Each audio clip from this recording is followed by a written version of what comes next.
ने बड़े कमाल की बात कही है कि भूलने वाली सारी बातें याद हैं, इसीलिए तो जिंदगी में विवाद है। नमस्ते दोस्तों, माय एफएम से मैं हूं आरजे कार्तिक।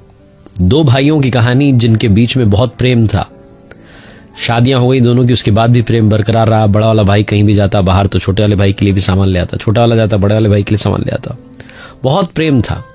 लेकिन एक दिन घर में किसी छोटी बात पर बहस हो गई। छोटे वाले भाई ने बहुत उल्टा सीधा बोल दिया, बड़े भाई के सम्मान का ख्याल नहीं रखा और बड़े भाई का दिमाग खराब हो गया कि ये क्या चल रहा है।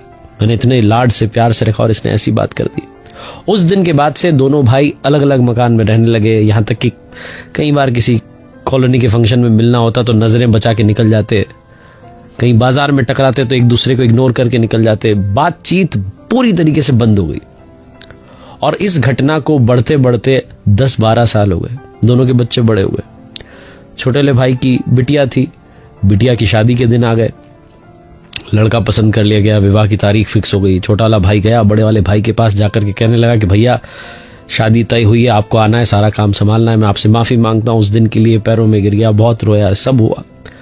लेकिन बड़ा भाई टस से मस नहीं हुआ। उसने कहा अब आया है, नाटक कर रहा है, ये वो, क्योंकि उसे लगता था कि उसके सम्मान को ठेस पहुंच गई, गलती तो इसकी थी और ये सुधरने को तैयार नहीं है, समझने को तैयार नहीं है। बड़े वाले भाई को कुछ सुनना ही नहीं था।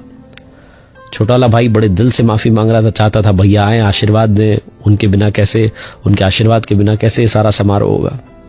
दोनों भाइयों के बीच में कॉमन बात थी, एक ही महात्मा के यहाँ जाते थे, उनको मानते थे।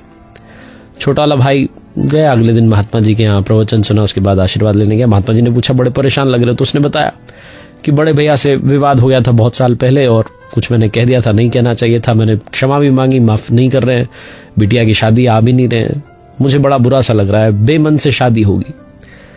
महात्मा जी ने कहा कोई बात नहीं, कुछ न कुछ तो समाधान ऊपर वाला निकालेगा।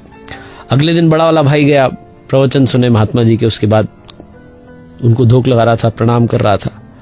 तो महात्मा जी ने पूछा कि तुम्हारे छोटे भाई की बेटी की शादी है? तो वो थोड़ा सा कतरा गया, एकदम से सक पका गया। उसने कहा हाँ। तो महात्मा जी ने कहा तुम क्या क्या काम संभाल रहे हो? तो बड़ा वाला भाई भी भरा बैठा था, उसने सारा गुस्सा निकाल दिया कि छोटा भाई ऐसा वैसा वैसा नाटक करता है, ढोंग करता है आकर के माफी मांगने का। महात्मा जी ने कहा एक बात बताओ, कल जो मैंने प्रवचन दिया था उसमें क्या कहा था? बड़े भाई ने दिमाग पर जोर डाला, याद नहीं आ रहा। उसने कहा मुझे समझ नहीं आ रहा क्या कहा था। महात्मा जी ने कहा कल मैंने तुम्हें एक अच्छी बात सुनाई थी, वो तुम्हें आज याद नहीं है?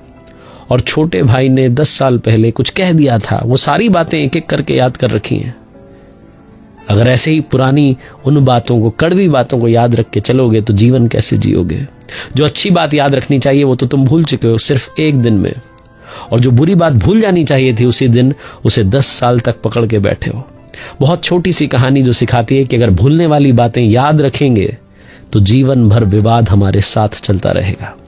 एक बार फिर से वही बात, ऊपर वाले के आशीर्वाद, अपनों के प्यार और अपनी मेहनत के दम पर कर दिखाओ कुछ ऐसा कि दुनिया करना चाहे आपके जैसा। देखते रहिए हर सोमवार सुबह 9:30 बजे मेरे साथ एक नई कहानी और हर शुक्रवार सुबह 9:30 बजे लर्निंग सीरीज का एक नया वीडियो। अगर आप कुछ अच्छा सुन रहे हैं तो माय एफएम सुन रहे हैं, चलो आज कुछ अच्छा सुन।